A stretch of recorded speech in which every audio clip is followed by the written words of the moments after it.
Hoja kutosha wewe. Lakini vile vile kaidi kwa basi la kisasa.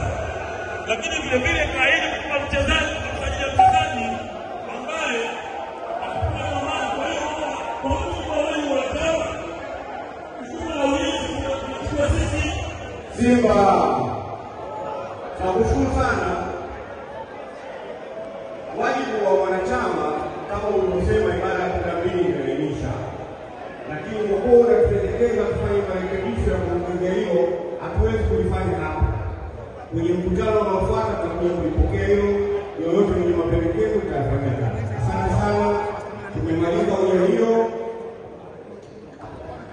Tunaenda kwenye ajenda inayofuata.